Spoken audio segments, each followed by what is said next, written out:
Hello, here we are.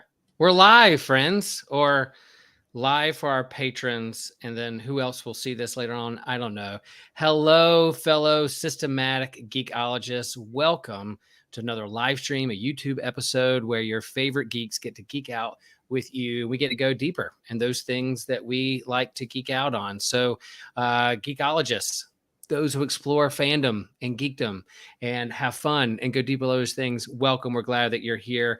And today is a special episode. This is for our patrons. This is for those who support us, who pray for us, who back us financially so that we can keep doing these episodes and live streams and keep geeking out with all of you. The topics and the issues and the fandoms and the things that we geek out on is endless. Man, there's no shortage of content of those things to geek out on. We'll be here forever, hundreds of years, millennium, thousands of years. They're going to have a map to find us in another galaxy to figure out all the things that we're geeking out on. And so, again, we want to say thank you to our patrons and those who support us and back us. And I'm pretty excited about this episode. We're going to get into that in just a minute about what we're here for. But let's introduce ourselves. I am Will Rose, and what I'm geeking out on is Ahsoka. I'm geeking out on Ahsoka. It's live streaming. We're halfway through the series. I'm not without my old man fandom nitpicks, but all in all, it's this show that I really wanted to see with Ahsoka. And it's the first Star Wars TV show, other than some episodes with The Mandalorian, where I'm going back and rewatching the show just so I can pick up everything that's going on. So I'm doing rewatches. So there we go. Adam, who are you? Where are you tonight? And what are you geeking out on? Well, I'm in my home. I'm attempting to find another good recording spot. It's still a work in progress. I'm currently in an armchair and I'm super uncomfortable, but we're going to make it work and have a good conversation. I am also geeking out on Ahsoka. I have all these weird mixed feelings about it. Like, I enjoy it and I think there's some really good things happening, but yet I'm sad about it for some reason. I'm sad every time I watch it. Like, there's just something off about the whole thing, but I'm enjoying it so far. We'll see what happens. That sounds about right for Star Wars fandom. I'm there with you. Like, there's so much to be thankful for and geek out on and have fun with, but then there's things out there lingering that the dark side is coming after us, so we have to figure out how to fight the light with the dark. That's part of it. TJ, what's up, buddy? Where are you? How are you doing? And what are you geeking out on? I'm good. I'm here in my sort of new recording setup. Not really. Just a lot of things changed. I got my nice monitor arm, recently built PC. If I can turn this without ruining everything forever. Oh, look at these are my old D&D characters and my computer stats. Nice. But, I'm kind of working on everything. That. Camera's functional. There we go. Okay. Not as bad as I've been really geeking out on Starfield, which is part of the reason I built this computer. The other part is Baldur's Gate, which I was geeking out on really hard until yesterday when I was able to play Starfield. So it's a great game. One of Bethesda's best, I think. Nice. Yeah, I think finding a good geek room to show off to your friends, and then also like a good quiet place to record, whether you're doing a podcast or YouTube, is a part of the game. And I have a nice nerd shelf with all my like some action figures and comic books and graphic novels. It's right by the window, so that would not be good at night. And then you're right in the hallway with family. So here I am, my daughter's room. Here we are. That's what we're doing. I'm sure she'd love to hear that. So tonight, what we're doing is, we have these series and themes that we like to explore here at Systematic Ecology. So we not only do like topics and talk about the latest movie or latest comic book or TV show or go deep about the theology and philosophy about our favorite fandoms, but we also create some themes and series. So we did a creation series. We did a series on origins and cosmology and some of the theology and behind these fandoms that we love, like Star Wars and Marvel and DC. And then I think Josh was doing this primarily political, where he's kind of talking about political things that arise out of the fandoms that we enjoy. And I think did you all do a one like a Star Wars one about the politics and like either Star Wars or a Star Wars video game? What did you guys do recently? Someone did one, not me. Oh, okay. I did. Me and Christian and Josh had a really great conversation about the politics of Star Wars and how it interacts with our life, and and then of course the polarization in our world and how that compares to the world of Star Wars. And of course, there was a lot of biblical conversation involved in that. It was a really great conversation. It was a really good episode. Cool. Can't wait to listen to that and dive into that, because I was thinking about it too, because I was thinking about how like the original trilogy was kind of literally black and white, of like Empire and Rebels and Tyranny and that kind of thing. And then when you get to the prequels, it gets a little bit more like the Senate and complicated and interweaving, and then you get the sequel trilogy and you get the card. Like there's a lot of politics in Star Wars because of just the nature of what it is with the war that is in the stars. But we're not going to do that tonight. Tonight, we're going to go in and just geek out on George Lucas. So the one who created it all, started it all. We're going to talk about George Lucas and what we admire about him. And first of all, we don't want to necessarily dive into like all the details of his life. It's not like we're going to read a Wikipedia page. There's lots of books and biographies about him, but I don't know if you guys have any resources out there to lift up that if people want to go deeper into George Lucas's life. Do you know of any good books, or have you read any books or know of documentaries that people could look into to kind of, it's kind of like our recommendations segment we like to lift up, and anything about George Lucas that kind of helped you go deeper into who he is and what he's about? Yeah, so I cannot remember who wrote it, but I know there is one like really, really good, solid. It's called George Lucas: A Life, and it's by, who is it?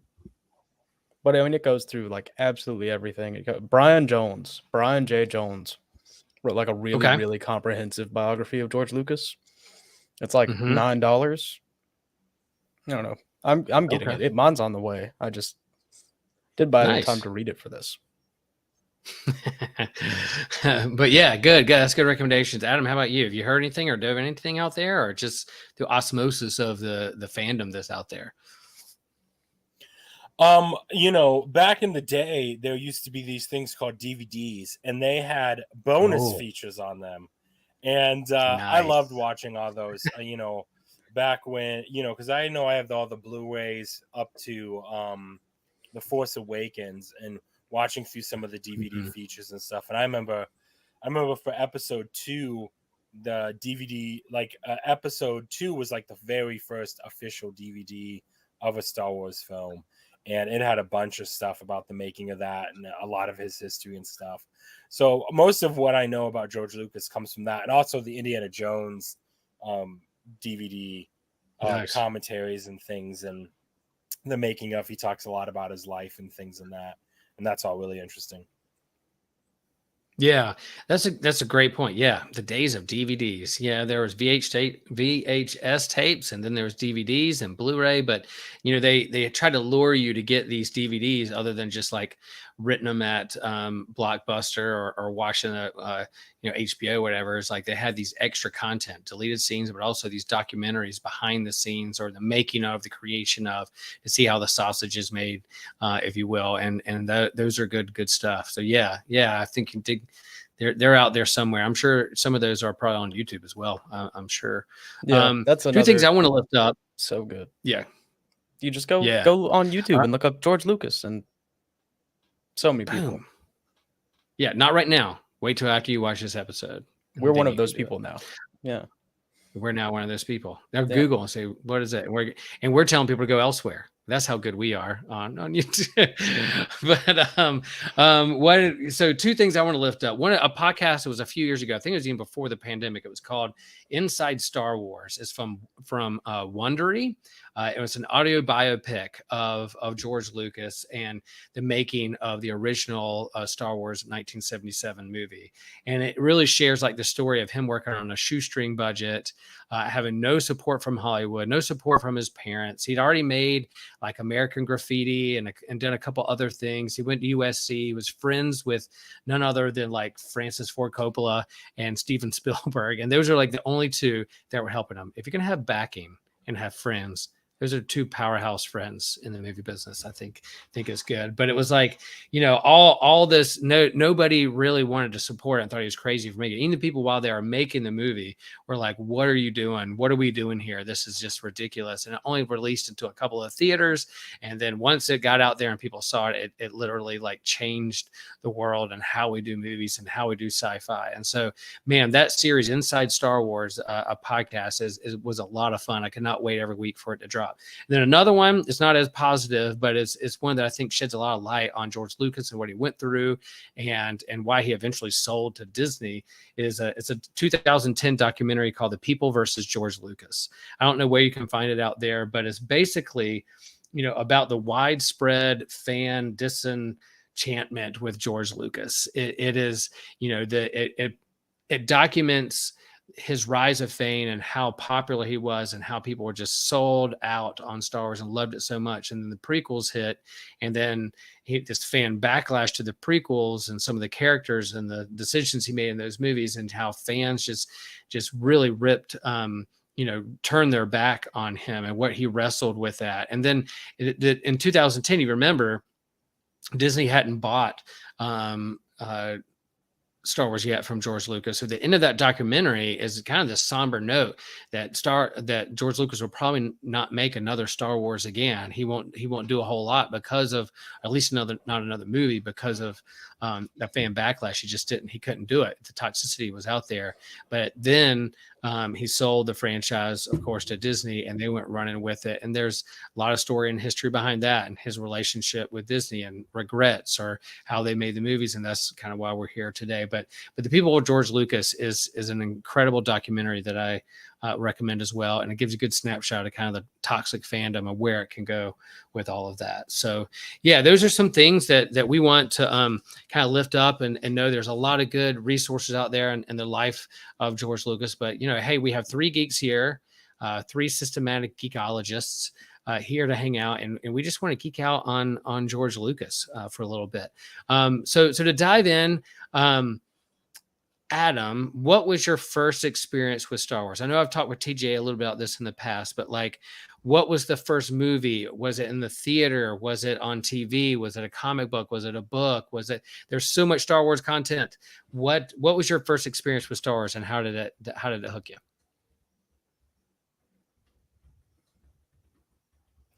I'm unmuted now. Right. I think it was, the original films, my dad had the VHSs back in the 90s. And I don't remember when we started watching them, but we started watching them. And I just always really enjoyed them. I definitely got more into them later on as video game, during the heyday of the Lucas Arts era.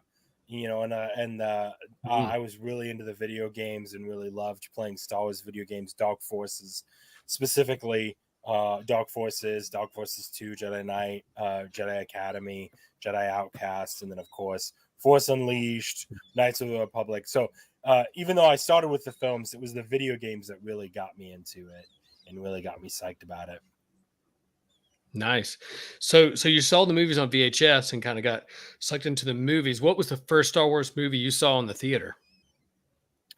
Probably Phantom Menace. Okay. So, and nice. I was, that was late 90s, right? Wasn't it like 97? 98, 99. So, 99. 99. So I was 10. I was 10 years old, 10 or 11. Yeah, me too.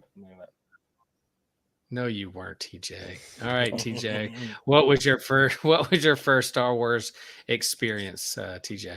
Reveal. So I think I've talked about it before, but maybe it was a slightly different thing.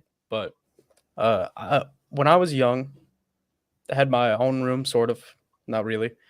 My little sister liked to stay in my room and my big sister's room, so she just did whatever she wanted. But I had a few Just like DVDs, sisters. original Xbox. At this point, it's like 2005, 6.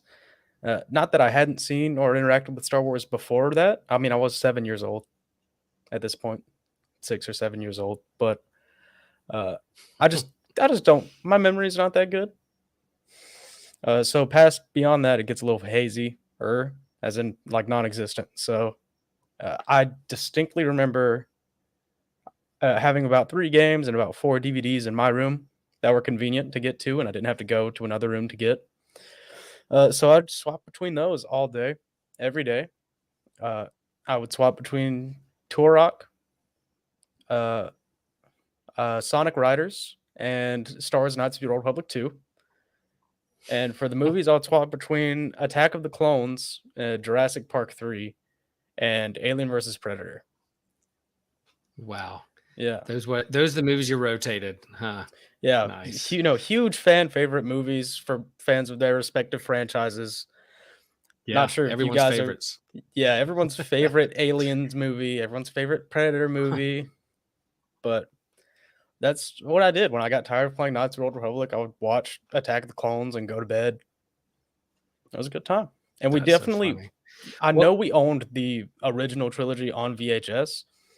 The VHS player in my room did not work, so I didn't watch those. Wow. What was the first Star Wars movie you saw in the theater? I don't think they took me to see any of the original trilogy because I would have been 5 when Revenge of the Sith, or 6 when Revenge of the Sith came out, like barely 6 years old. So I don't think they took me to see that. So it was The Force Unleashed was the first one or The Force Awakens, sorry, is the first one I saw in theaters. Oh man, that is something. Yeah. I love that. Now coming out, I don't want to go on a tangent, but Force Awakens, you saw it in the theater. The experience, was that a good experience for you? Did you love it? It was a good experience, but it was it was better than the next 2. I thought. I didn't think that at the time. I think that now. But yeah, going and seeing it in the theaters, I thought it was pretty serviceable. Good movie. nice. Yeah, I've shared before. Like I'm the elder statesman of since my geekology. So I was born in '72. So I was 5 years old when the original movie came out in the theaters, and that's really kind of the first movie I remember seeing in the theater. So and then I was like all in with the toys and the action figures, and I remember sitting with a bowl of popcorn in front of the TV for the holiday special. I don't remember much of that other than thinking it was kind of weird. And then now looking back on it, I was like, man, my parents watching me watch the holiday special, they're probably like, what in the world are we watching right now? But then I was 8, going into The Empire Strikes Back, which is my all-time favorite movie, and just the hype around that movie, it blew me away.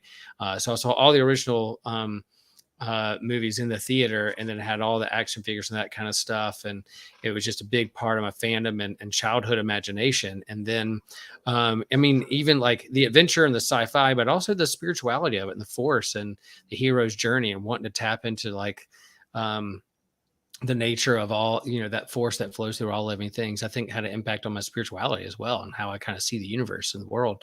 But then later on in life, I knew after Return of the Jedi, we were kind of like, that's it. There were the novels, there was the Thrawn novels, there was those kinds of things. And then the build up to the prequels, and then kind of the backlash of the prequels, the love hate with the prequels. And then you had the, extended universe and the comics and all those kinds of things, which was a big part of my fandom growing up. Now switch gears a little bit in terms of talking about George Lucas. We love the story and the characters and the nature. Do you remember having a moment when you understood or learned about the man behind creating that? Was there a moment when you share a little bit about like the DVDs and the specials? Was that kind of your first like getting to know the man who was behind all this that we loved? What are some other experiences that you had with like the man George Lucas?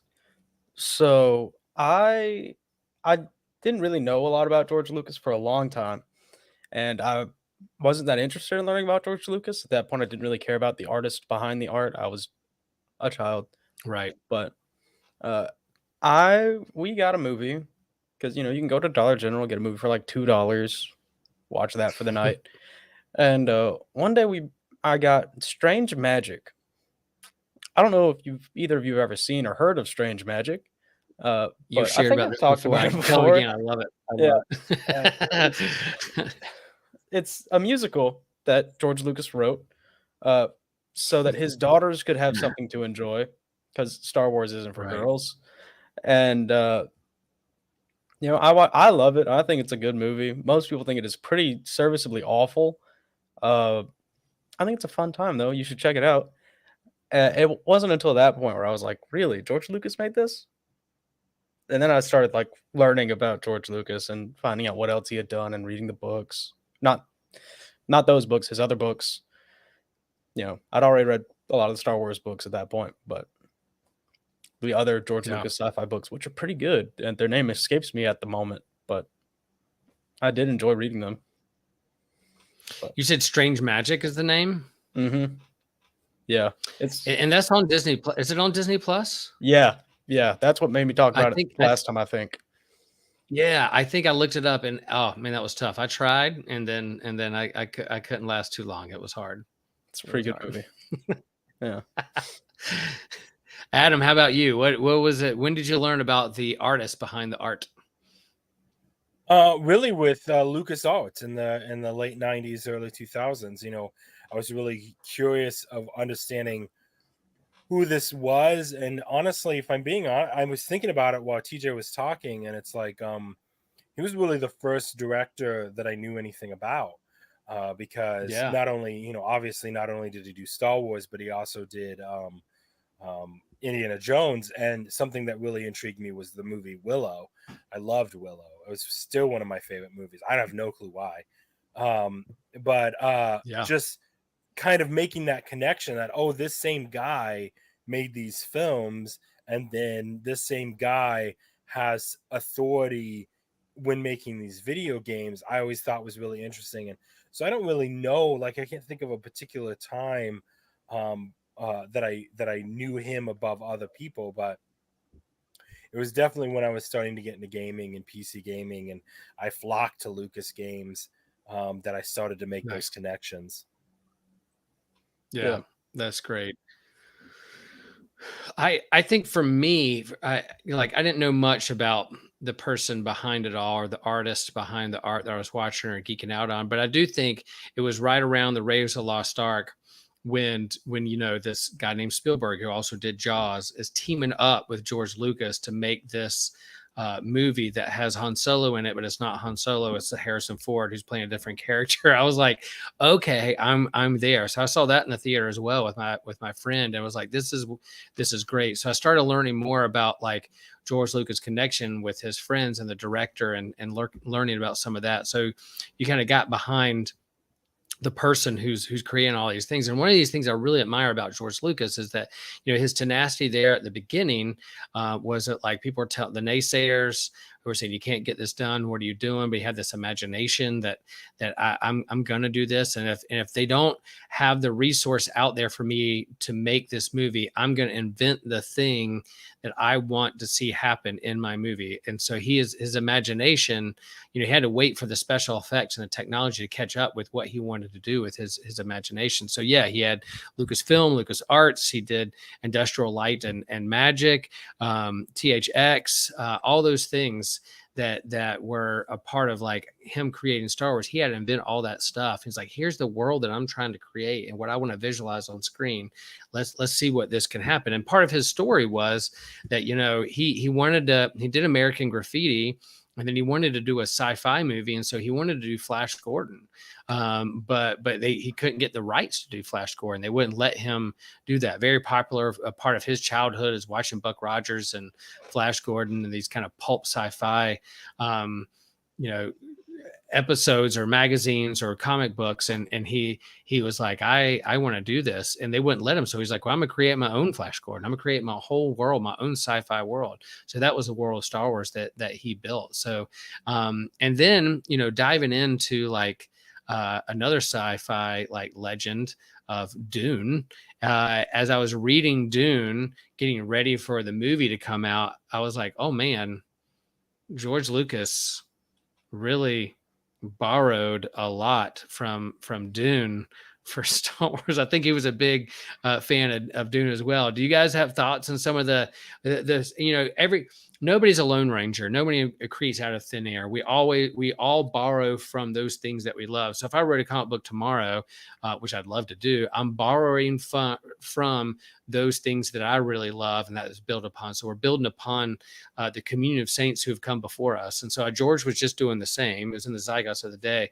But what is your impression in terms of what he created out of the sci-fi world, but what that of those things that he was influenced by? You have any knowledge about that, or hot takes or opinions about what he was doing? Yeah. So I know George Lucas liked to say that Star Wars was a combination of like Lawrence of Arabia and was it Flash Gordon that he would say? It's like those two combined. Yeah. It is Mm-hmm. 100% not that. It is Dune and the Hidden Fortress meshed into one movie. And it's great. I love Dune and I love the Hidden Fortress.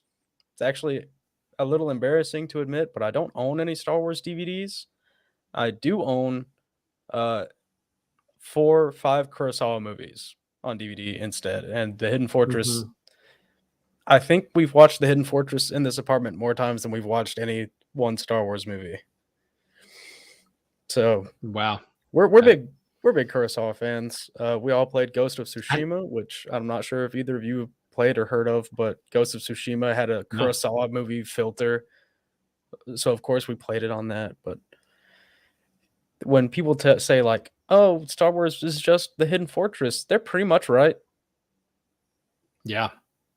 Yeah, I'm sorry. I'm ashamed to say I haven't seen any of those movies, like the samurai movies, those kinds of things. I need to go back and watch that. That needs, as a Star Wars fan, as I know how influential those were for him. I need to go back and watch this. I've heard about that all the time. People talk about it, reference that, and I believe it. But to go back and watch it myself, I need to do that. Yeah, spaghetti Yeah. westerns, samurai movies, like all those things are kind of mashed in, and he borrowed, took from, inspired by to create his own. Of course, he built his own world, but those were all a big part of influence with those things. Yeah. Adam, how about you? With the things out there like fandoms or sci-fi or stuff that you understand or dove into yourself about, like in terms of what influenced George Lucas? I don't know what about influenced George Lucas, but you can definitely see some timeless story arcs that he really focused on. The whole hero's journey thing, you know, because I keep thinking of Yeah. the Legend of King Arthur. You know, there's Yeah. an inspiration of a young boy, a young nameless child stumbling upon a sword that, you know, grants him the ability to help save the kingdom, in this case the universe. You know, so I always thought that, and I think so Nice. often we try to make these comparisons, forgetting that, you know, it's like you said, none of these stories are new, none of these things are new, but those timeless things we tap into. And what's so incredible about George Lucas's story is, I mean, there was filmmaking before Star Wars, and there's filmmaking after Star Wars.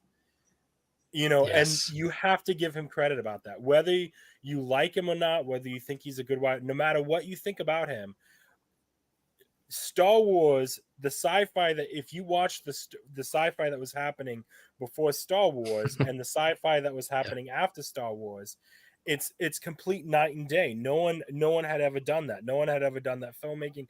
Even when you go back to the original Star Trek, which I think was probably the 10 pole of sci-fi prior to Star Yeah. Wars, because it wasn't Star Trek 1960, late 1960s, right before, you know, some years before Star Wars, and you feel like, oh, that was the temple of that time period. But then Star Wars changed everything to the point that it even influenced how Star Trek did its storytelling and Star Trek did Yeah. its filmmaking. Yeah. So you have to give him credit for that. It's not just because, it's with anything. It's not just the story that we tell. It's the universe in which that story takes place that adds to that. Because yeah, you can take countless stories going all the way back to Greek mythology about that hero, that young boy. That, I mean, you think of the story. I'm trying to think of that. Not Poseidon. The story of Perseus. The story of Yeah. this young boy. I mean, it's the same formula, but it's set in different universes with additional characters and different story arcs. That's what breathes life into it, and that's what causes it to stand the test of time. Yeah, I in my own life, and I don't know what this says about me, but when I think of like history, and I think about when people start dating things, like if people start talking about things before 1977, I'm like, oh, that was before Star Wars. And then like at post Star Wars, like I judge like pop culture and the world and imagination and movies for like BSW before Star Wars, ASW after Star Wars. Like that's how I think in my mind, like how the world is framed. Like I know Christ, we judge history for Christ, BC, AD, Common Era, all those things revolve around the world changing event that is Christ himself. But when you talk about pop culture and you talk about like fandom, like 1977, what that movie did to change how people do movies, and you see all the copycats that came after it and people trying to capture that and try to get into sci-fi, and they're going to create their own Star Wars, and but you just couldn't do it. Like he did what he did when it comes to that movie, and again, that tenacity and the creativity and this world that he built. And it's really awesome that he started in the middle of the story. Like he was like, all right, I have in my mind kind of this thing that happened over the course of like 9 movies perhaps, but like I'm gonna go like with episode 4 and just start there, because that's where the best story, and just let's jump right in faster, more intense, and go for it. So yeah, that's where I admire. Yeah, TJ. So when he was writing Star Wars, they had finally agreed to release American Graffiti. That was the whole thing. They didn't want to do it, but they did, and it made a ton of money. So, but this was before that. Who was it that had to like fund him to write the screenplay for Star Wars? I cannot remember. Yeah. But someone allowed him to eat while he wrote Star Wars because he was flat broke because they were not going to produce American Graffiti. And he started writing and, basing it off of The Hidden Fortress and, turning it into his own thing. The Hidden Fortress is not a short movie. It came out in 1958 and it's over 2 hours long. It's not Kurosawa's longest movie, which is a solid 3.5 hours long, I think. Still really good. Check out The Seven Samurai. But he turned in this script for, the first draft, or not even, I don't even think it counts as a draft at that point. I think it's a write-up or something. But he turned it in with 190 scenes, and most scripts have about 60.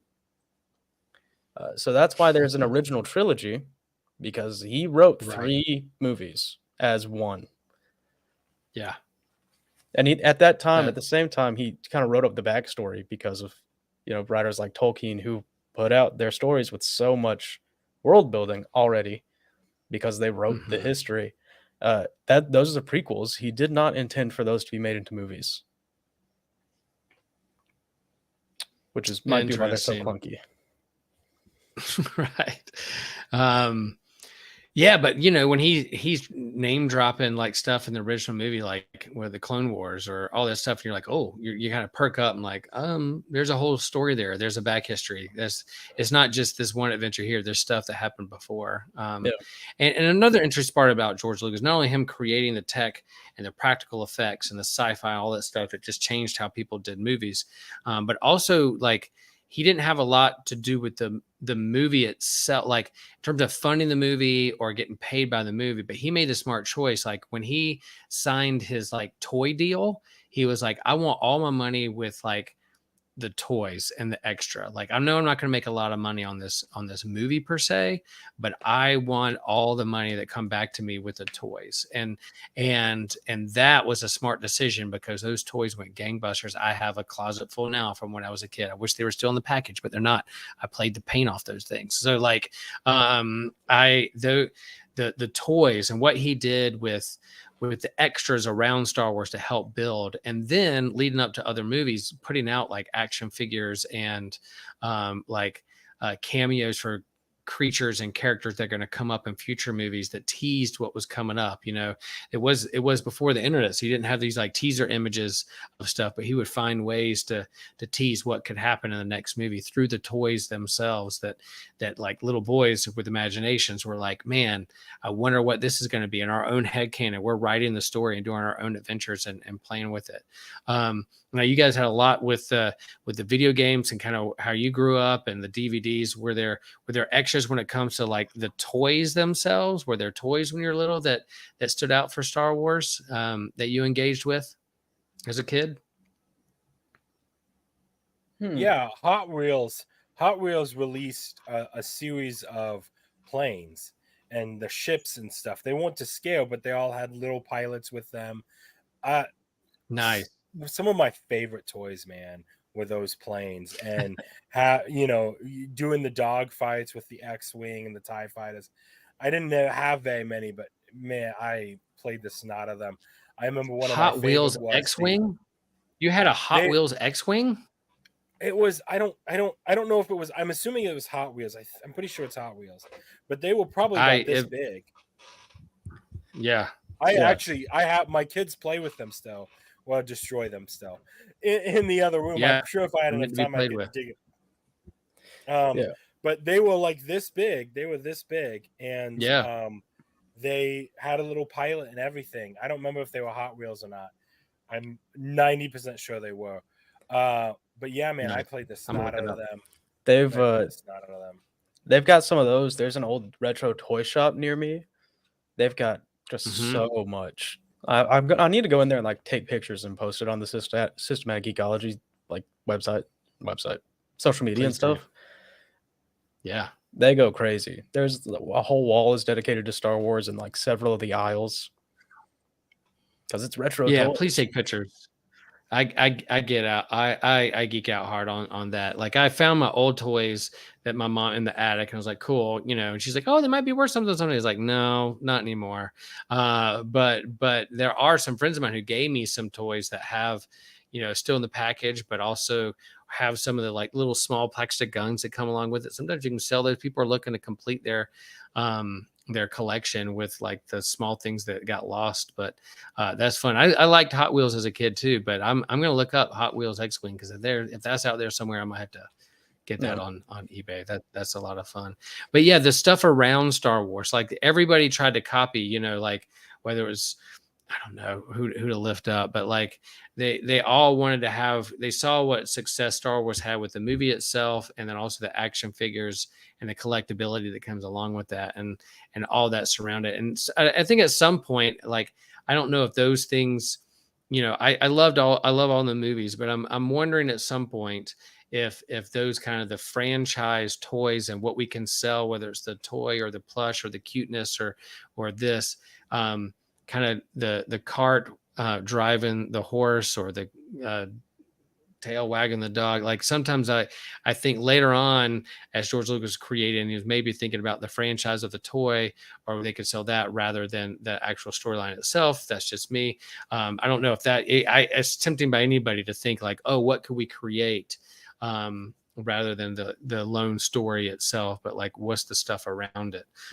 Because it just became so big and so popular. But by the time I was, you know, I guess that's still much. So by the time I was a kid, which makes sense, I think, we were kind of past, at least like my friends and us in general, we're really kind of outdoorsy kids for the most part.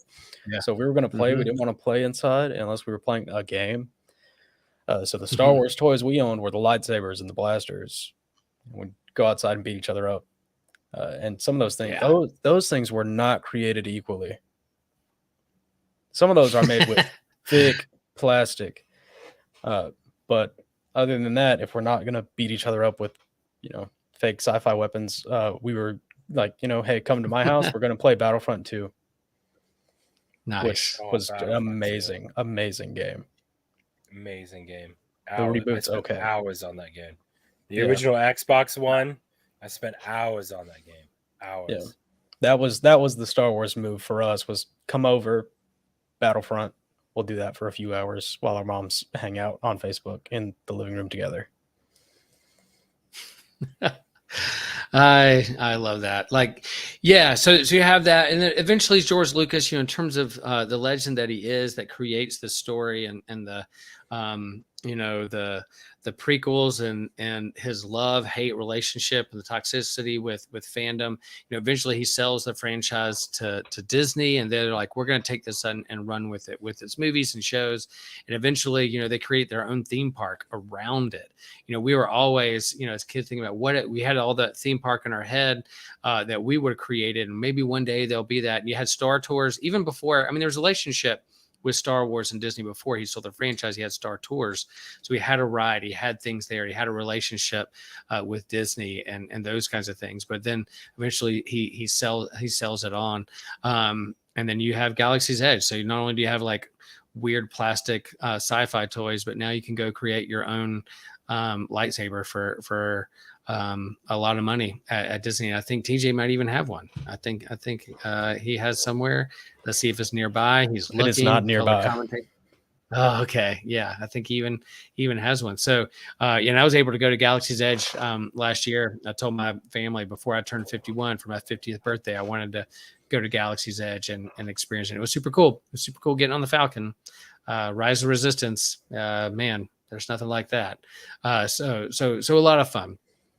Anything else out there hanging that you guys want to share in terms of the legacy or things we've learned from George Lucas? For me, it's like the tenacity and the creativity, and he was going to do things his way, and maybe sometime to his detriment that, if you have too many yes men around you, you don't have some people that try to rein you in to tell a better story. He might have, could have used that accountability in community. But man, it was his baby. It was his creation. He was going to do things his way, and the world and imagination there's nothing like it. But anything else about George Lucas or things we learn from him as a person? It's hard to think about like personal lessons to learn. Right. Probably invest in a good hair product. I would nominate a young George Lucas for best hair in the business. He had the flow, the lettuce. It was nice. It was great. I wish I had hair like young George Lucas. I know. Look at that. I know. Adam's has the George Lucas beard going. I like that. Looking sharp. For whatever reason, we have no explanation. I have a full head of hair. Everyone in my family was bald in their 20s, but I'm in my 30s with a full head of hair. We have no understanding why. You won. Nice. I don't know. You did. I don't know. On the subject of George Lucas, it's such a man.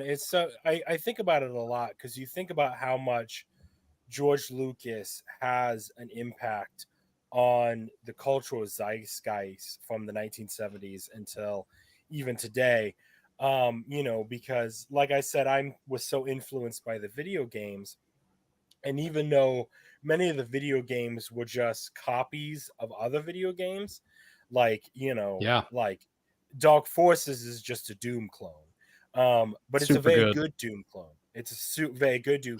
So the thing that's so interesting about it is, even though he did these kind of like follow the trend things, what he did follow was actually quite good. And actually, what was so incredible about Lucas Arts is, when it went away from Star Wars and did other things, it did incredible other things.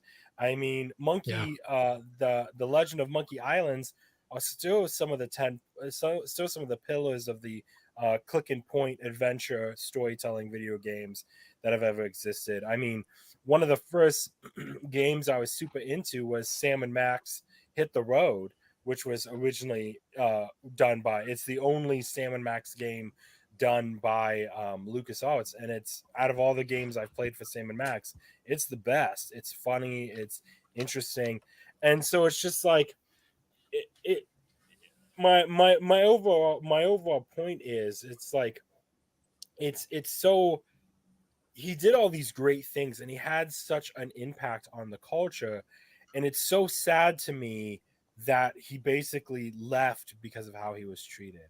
It's like he just Yeah. gave all, he Yeah. gave so much to the world, and you can, however you feel about it, you've got to appreciate he poured his heart into soul and things, and maybe he made some bad choices, maybe he made some bad financial choices, that doesn't matter.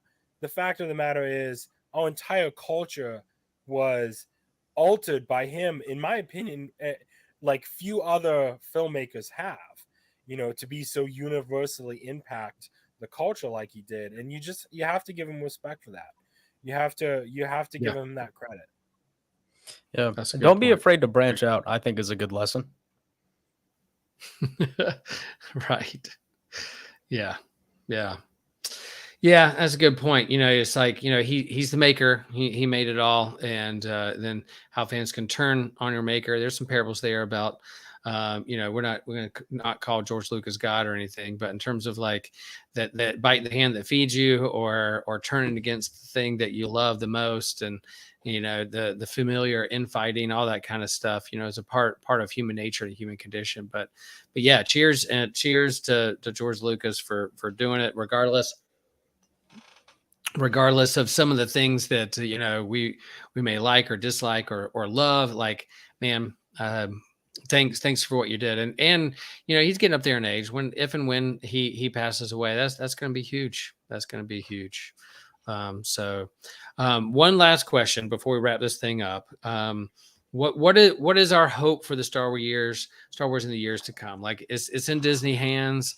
We I think you had we don't have time to go into all the sequels and all the storytelling, but to me it seems like Filoni and Favreau and some of their storytelling, their love and their relationship with George Lucas and their love of the original movies is there. So they still have within themselves and their storytelling the heart to get to what George Lucas's original intent is with the actual storytelling itself, and building upon not just being nostalgic bait, but to move forward with some stories. So I'm hopeful that it'll be in Filoni and Favreau's hands, and they'll remember what made Star Wars great. But also, I'm not afraid to push it forward and do some new characters, different things. And my hope is that one day I'll be able to take my grandkids to a cool Star Wars movie in the theater, not just streaming, but in the theater, and perhaps their first movie experience or a Star Wars experience is in the theater. So that's where I am.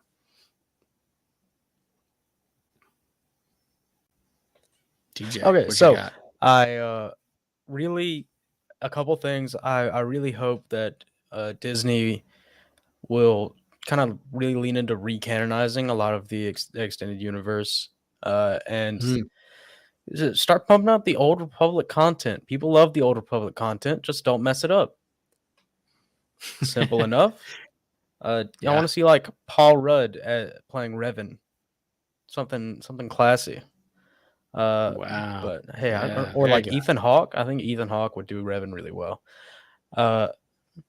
That's as far as like actual real things. If we follow like the current trend of society, like head into anarcho-capitalism, I would like to see the state of Star Wars. Hopefully not Florida, but Star Wars makes enough money to earn its own state in that system, and I want to see that come to life. Probably live there. There's an idea. That's pretty good.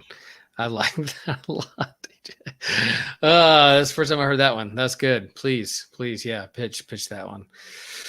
That's good. Yeah, I think Disney came out of the gate. It's like, we're going to do all things, all the extended universe and all that stuff, even Clone Wars. Like, we're just like, nope, we're not going to do that. And they had to write their own. Then they had to kind of roll it back and course correct and say, maybe there is good stuff here. People do love the prequels. People do love these aspects of the stories and extended universe and the grand canon of things. So I think they are starting to tie that and learn their lesson from that. So I'm with you. I hope they can move forward with that. Adam, how about you? What's your hope for Star Wars in the years to come? We're in this trend right now where nothing ends, and the issue is the best stories have great endings, and the issue with Star Wars and the issue with the Disney thing is the best thing they can do is decide how they want this story to end, because you can't keep going it on forever, because it would just people would just stop caring. And my hope is they end this whole timeline, they end this whole connection between these three films, they close it out, and then jump forward 100 years, make new character, take that world, take that, because there's one thing you can do. Just look at D&D. You can take the same world and the same connection. I just recently saw Dungeons and Dragons Among Thieves and loved it. Great, you know movie. what I mean? Yeah, and fun. all they need to do is just take the universe that George Lucas created, jump a few years, and tell us a new story. Make new characters and a new timeline, and they can Easter egg back. They can be like, oh, the dark times of when the Empire, and just like how, just jump for us, give us a new universe, just go crazy, Stop beating this dead horse. Stop running to the well, and stop taking a complete story that's actually kind of good and kind of interesting and be like, oh, and then this happened and all these things happened too, because it's got to end somehow. And what's going to kill the franchise is a bad ending at this point. If they don't close it out right, then it's just gonna it literally will destroy the entire legacy, and in 50 years they won't talk about Star Wars, because it would just be it will be a cautionary tale of storytelling. Good point. Prophetic words from Adam. That's what we're gonna do. All right, y'all. So what's that? It's the beard. It's the beard. It's the beard. I love that. I love that. Yeah. So friends out there listening to this, chime in. What do you think? What do you admire about George Lucas? Put in the comments. Reach out to us on Facebook, Instagram. We have all kinds of accounts. We're connected with a whole new network of things. And so again, follow us, engage with us, chime in. Are we missing an aspect that you're like screaming at your screen right now, going, "Why are you talking about this? What about this point? We could have missed something." Let us know. Follow us, engage. We love the conversation. We love the comments. That's why we're here to do that. And so, and as always, we're going to say, continue to share the faith and share the geek. Thank you, patrons. Thank you for what you do. Thank you for our listeners and supporters. We couldn't do all this without you. And again, share the faith, share the geek, and may the force be with you.